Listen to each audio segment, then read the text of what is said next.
This episode of Mailbag Monday for March the 6th, 2023, I will answer questions about players who need a big NCAA tournament to improve their draft stock. I'll talk about Arkansas's Anthony Black and Nick Smith. And of course, it's the hot topic of the weekend. I'm going to answer a question about Ja Morant and how his situation may impact prospects in the future. Stay tuned.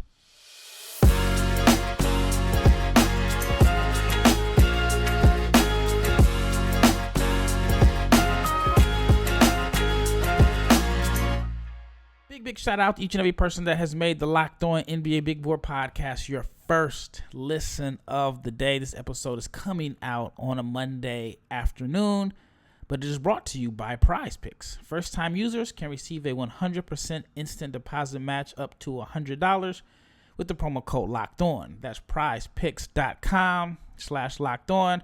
I am Rafael Barlowe, the director of scouting for NBA Big Board and the founder of NBA Draft Junkies. Hope everyone had a great weekend.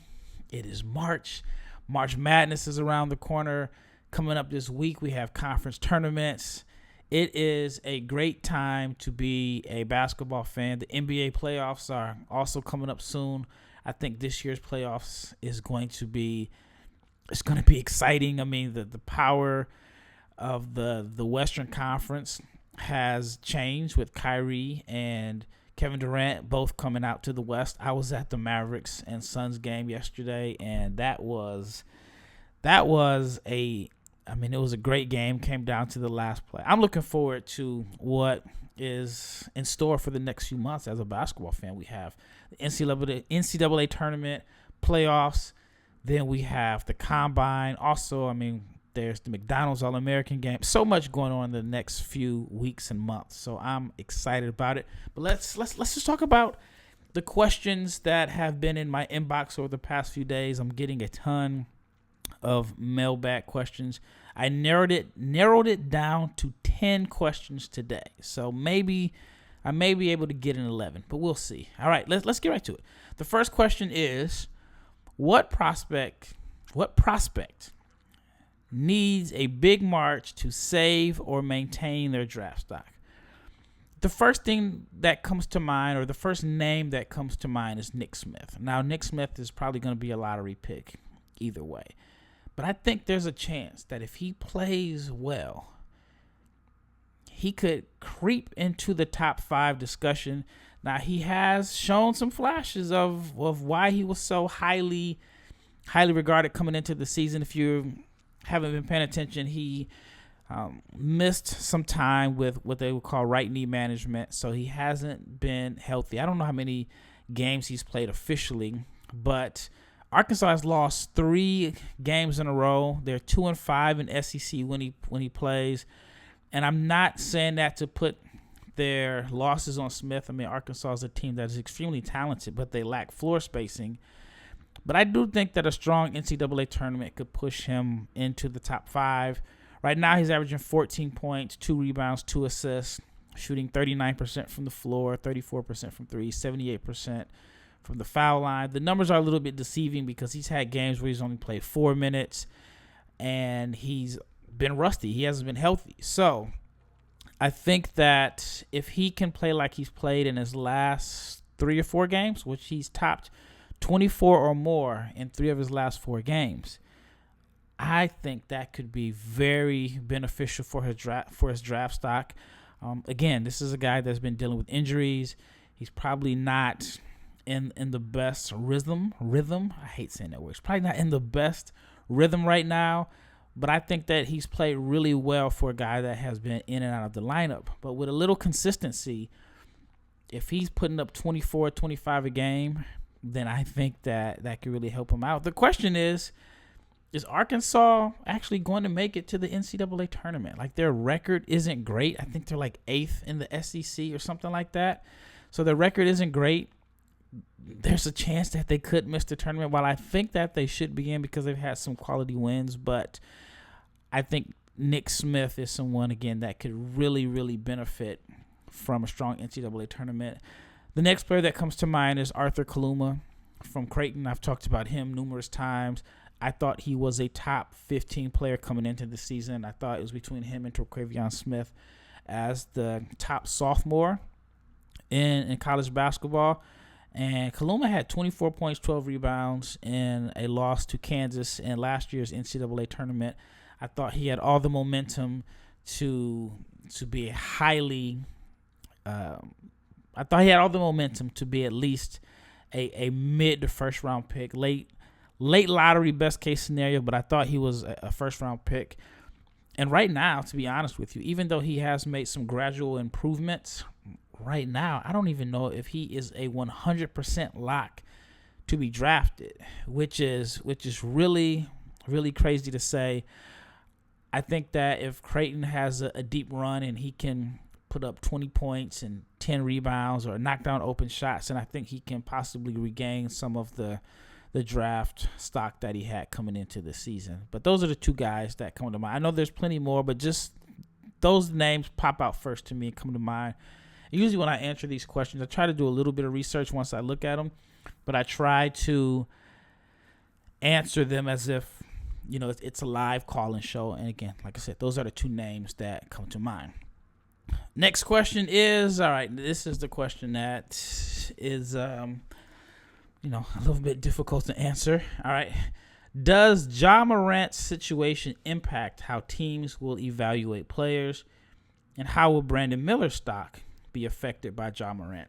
So this is like the second time in the last 3 weeks that I've had to discuss a prospect or player in NBA draft circles regarding guns.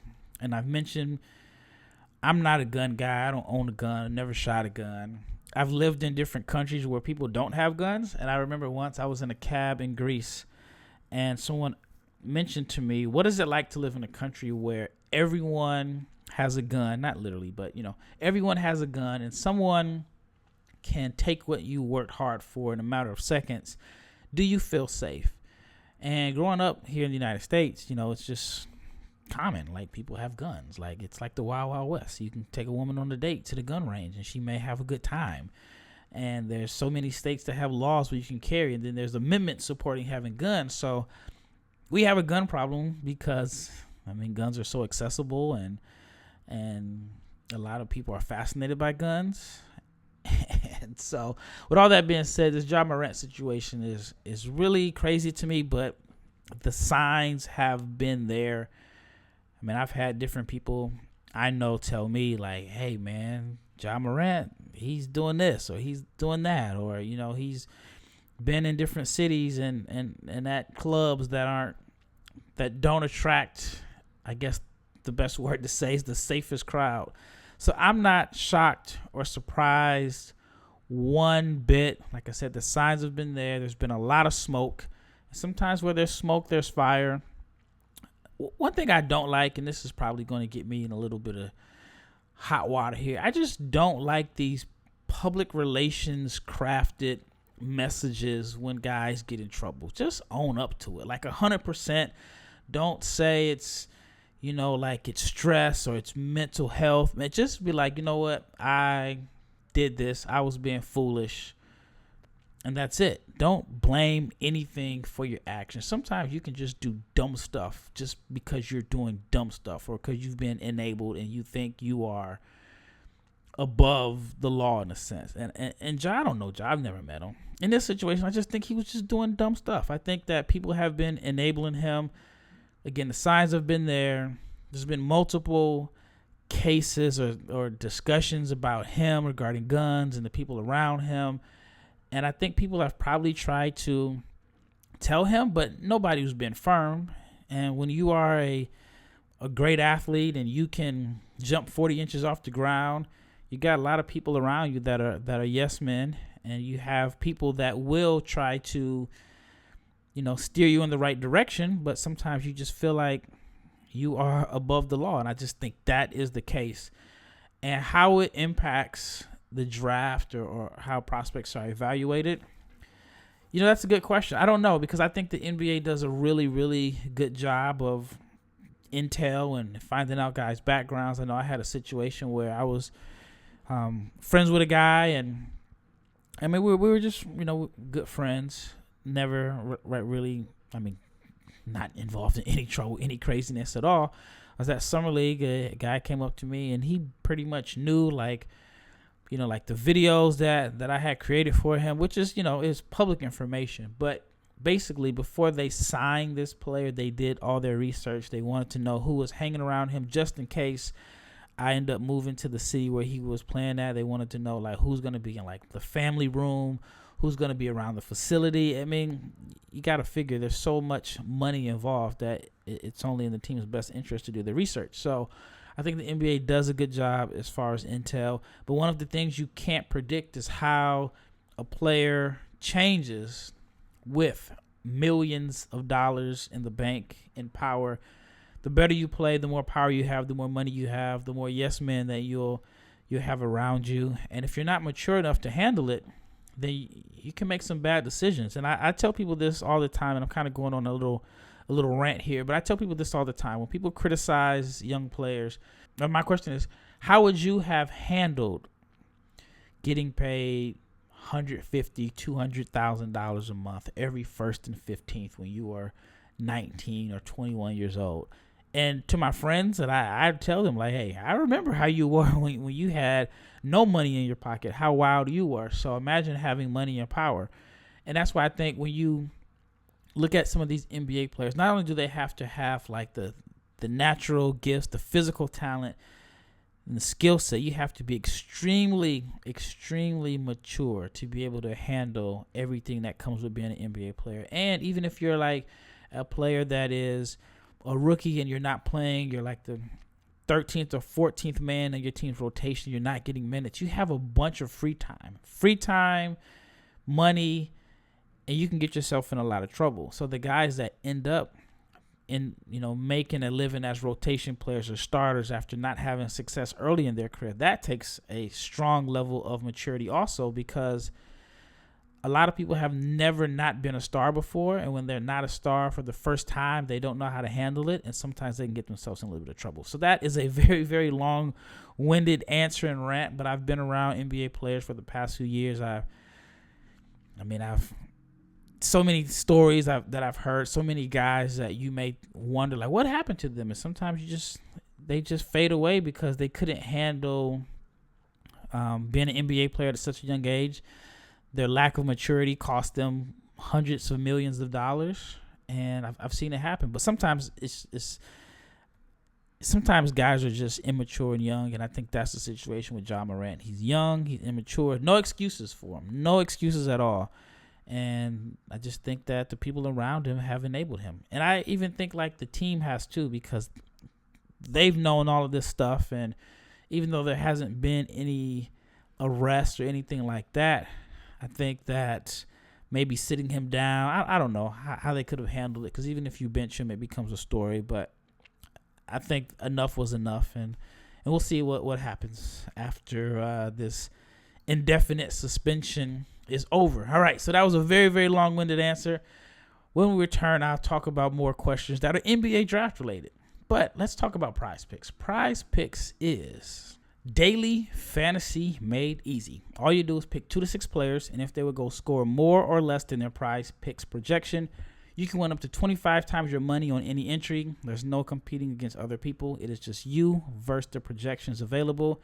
Prize Picks offers projections on any sport that you watch: NBA, NFL, Major League Baseball, PGA, college basketball for men's and women's, European basketball, cricket, and more. The entries can be made in 60 seconds or less. It's that easy. There are safe and fast withdrawals, and it's currently operational in 30 states and Canada. So just download the Prize Pick app, go to prizepicks.com, and sign up to play daily fantasy sports. If you're a first-time user, you can receive a 100% instant deposit match up to $100, but that's if you use the promo code Locked On. If you deposit $100, Prize Picks will give you $100. If you deposit $50, Prize Picks will give you $50. So do not forget to enter the promo code Locked On at sign up for an instant deposit match up to $100. All right, second segment. It's Rafael Barlowe, the director of scouting for NBA Big Board, and I gave the longest-winded answer in the history of NBA Big Board. All right, let's get right back to the draft stuff. All right, question number 3, and this is a question that I kind of wrote about a little bit. I didn't go in full detail in my latest article on NBABigBoard.com. If you're not subscribed, check it out. But the question was, what is the difference between Sidy, Sissoko, and Anthony Black? And when I first heard the question, I thought, yeah, I mean, they're very similar as far as being jumbo playmakers, the size, the passing, the defensive versatility. I mentioned that I thought that Anthony Black did a better job of getting downhill. And I've been watching Sidy for the past 2 years, from when he played in Second Division Spain to when he played for the French national team and in the G League. My biggest knock on him was that he settled for too many jump shots off the dribble. I did not think that he played with this aggressive and assertiveness of like getting downhill. And when I watched the film recently, he's a totally different person. So it was a player from the G League that asked me this question, and totally different person. I mean, he had some monster games, like 22 points, 23, 24, 20 points in his last 5 games. And what's crazy is he looks like a totally different person. He is not settling for contested jumpers. He's attacking the rim. He's dunking with authority. I mean, he's getting a rebound, finishing coast to coast. I mean, he is like something clicked. Something clicked. He's definitely a lot more aggressive than I've seen him in years past. And he is second out of wings in the G League in dunks. And that is not something that I would have expected from Sidy Cissoko. The difference between him and Anthony Black is, I think the similarities I mentioned, I think they both struggle a little bit with shooting. But now that I think about it, there's really not that big of a difference. While Black is considered a lottery pick and Sissoko was considered a first round pick, late first round. So it really made me think. And right now, Sidy is one of the highest risers on my mock that's coming out soon. All right, the next question, I guess it's a little similar, but it's the opposite. What prospect is sliding down your draft board? 2 come to mind. They're 2 wings. One is Jet Howard, and I know he's not healthy right now, so it's kind of wrong to have him slide while he's not healthy. And the other was Maxwell Lewis, and Maxwell got off to like a sizzling start, but he's slipping a little bit. The numbers are falling. His team isn't winning. I'm still high on him. I don't think that he is going to be a lottery pick like I thought.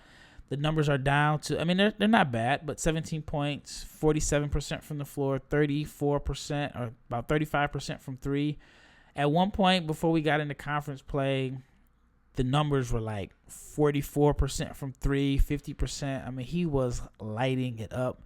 Still rebounding out about 6 per game, averaging about 3 assists per game. Defensively, he is still a major work in progress. But since the start of February, I mean, he's been inconsistent. Like before February 1st, he only had 3 games under double figures. Since February 1st, he's had 3 games under double figures. So he's had a 5-point game, an 8-point game, a 4-point game against Loyola Marymount. And he just had some weird games. Against BYU, only took 5 shots. Against San Francisco, only took 9 shots. The field goal percentage is declining. I mean, against Loyola Marymount, he was 1 for 9. Santa Clara, a big matchup against a guy that I'm going to talk about later. NBA scouts, all in attendance, was 4 for 12 from the floor, only 14 points. So his stock is starting to fall a little bit to me. Still think he's a first-round pick, but we'll see. And then as far as Jet Howard, I like the size. I like the shooting. But he's a guy that if he's not making shots, the question is, what is he doing to provide value? Yes, if he's not making shots, then he's still a good enough shooter to where you can't leave him open. So he does create some gravity for his teammates. But he doesn't rebound. He doesn't defend. And I just think he's missing like this toughness, this dog mentality that I like, especially when you see a guy with that frame and that size. I would think that he'd be a little bit more assertive and aggressive. So he's sliding to me.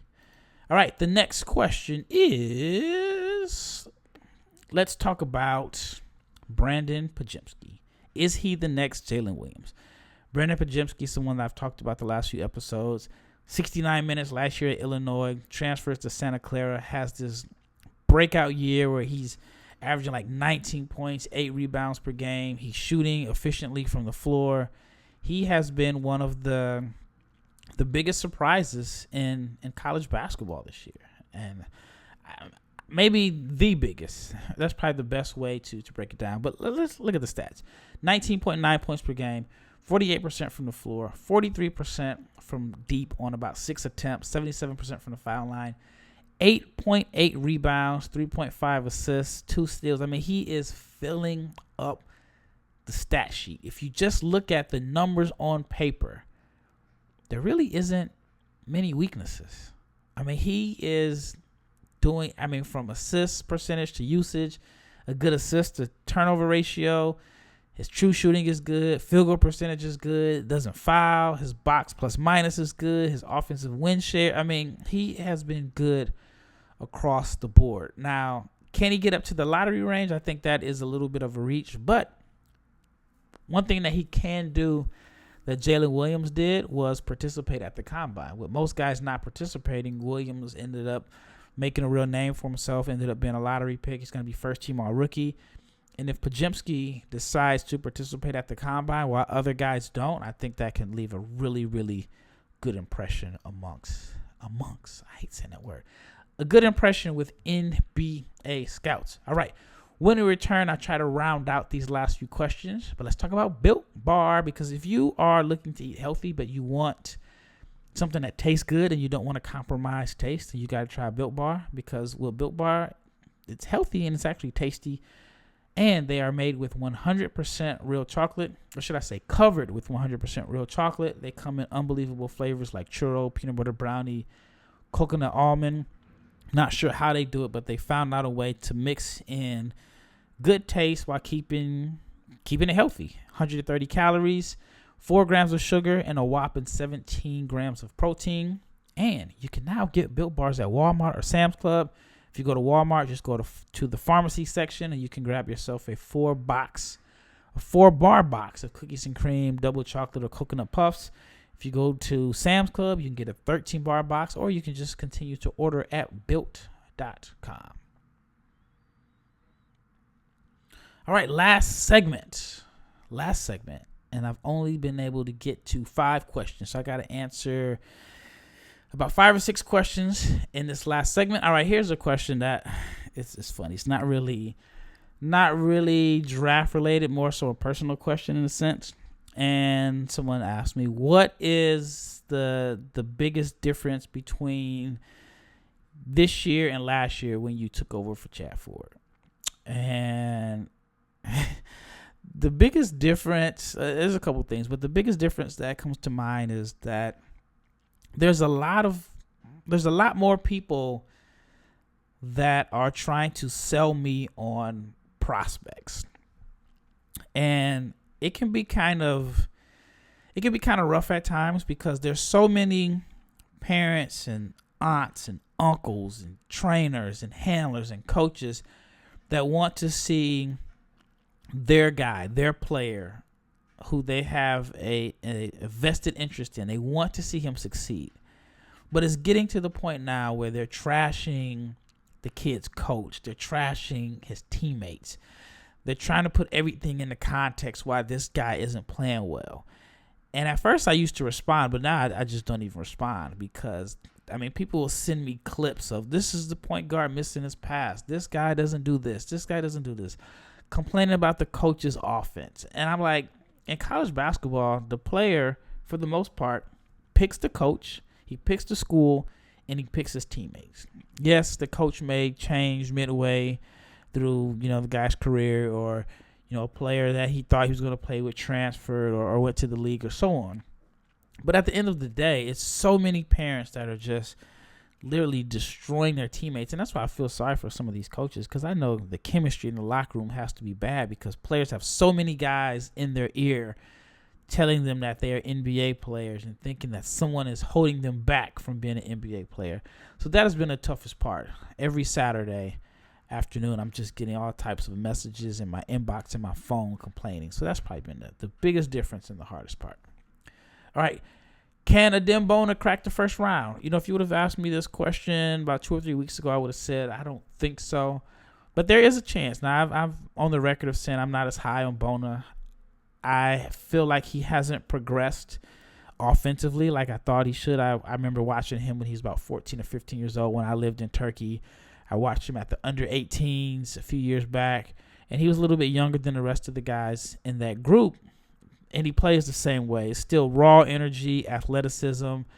I do think that he's put on too much weight. I feel like they've put too much on him, and he's already a very good athlete, but I wonder if he slimmed down a little bit. And, I mean, he just looks heavy to me, right? And he's still extremely bouncy, quick, but I think he could be a little bit bouncier and a little bit quicker off his feet if he lost a little bit of weight. It just feels like they, like I said, just put too much on him. But I do think that he can find a role as a first rounder. It's just the energy guy that rebounds, blocks shots, finishes at the dunker spot, defends multiple positions as far as like switching out. And I think there is a chance, but we'll see. All right, next question. Do you think this draft class can be as good as 2018, which featured Luka, Doncic, Trae Young, Shai Gilgeous-Alexander, Jaren Jackson Jr.?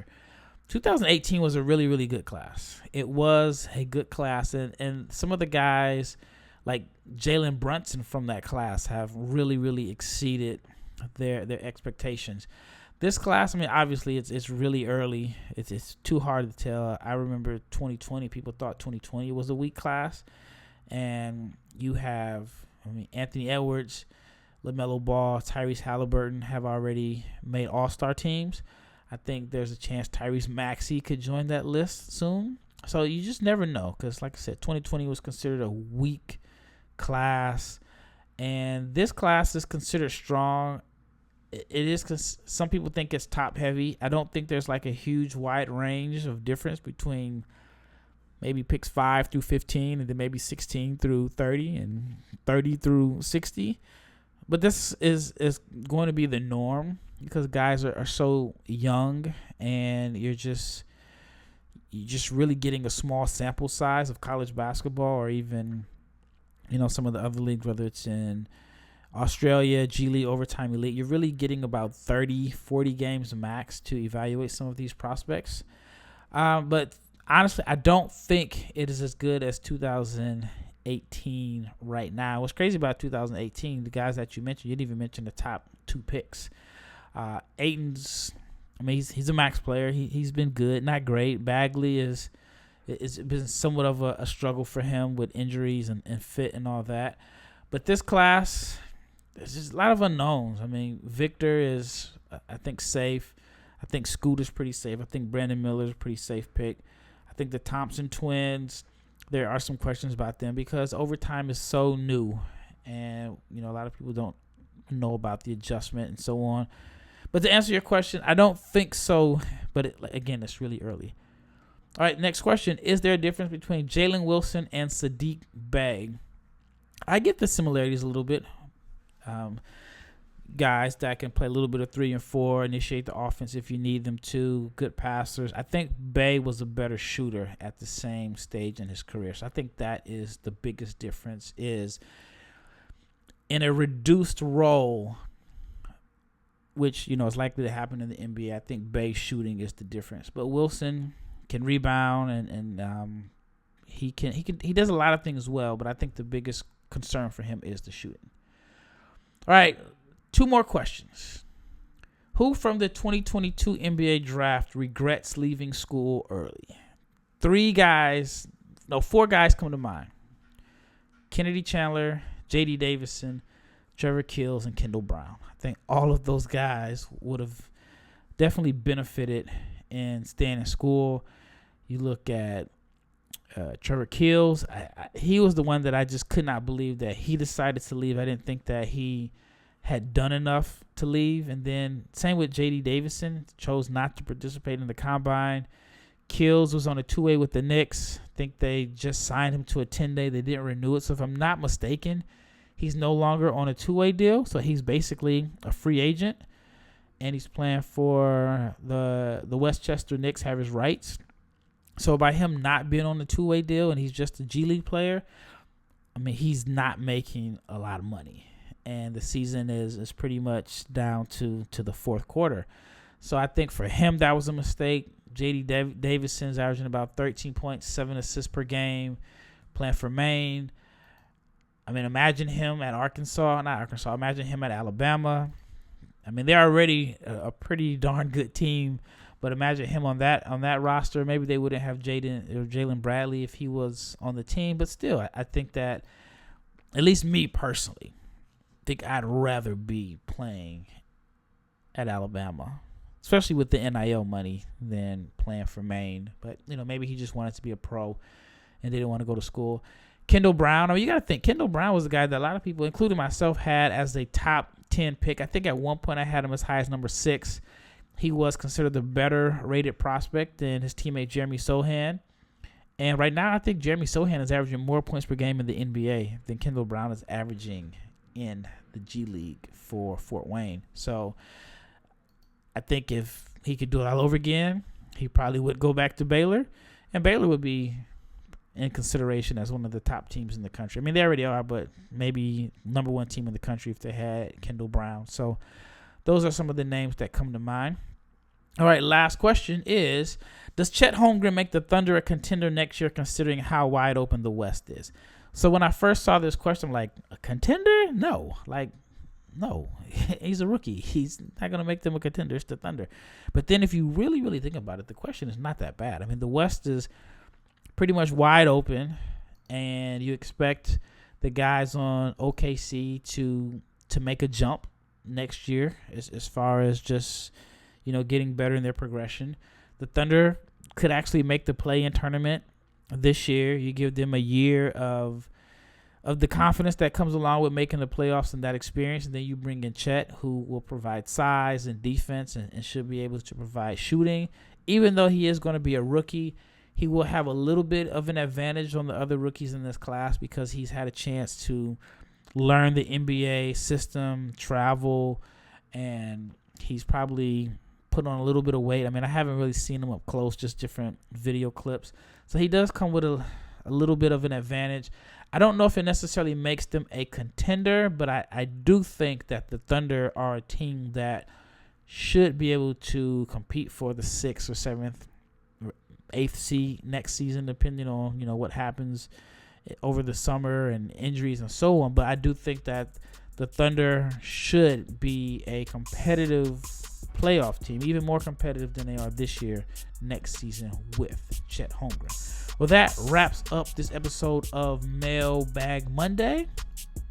Tune in tomorrow where I will have a guest. We were going to do another version of Prospect Pitch. The last one got rave reviews, so shout out to Leif Thulin.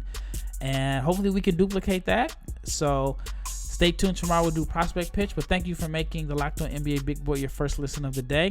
Now for your second listen, you got to check out Game to Game NBA. Every moment, every top performance, every result. Locked On Game to Game covers every game from across the NBA with local analysis that only Locked On can deliver. So follow Game to Game on the Locked On NBA channel, which is available on the Odyssey app, YouTube, or wherever you get your podcasts. Once again, this is Rafael Barlowe, and I am out.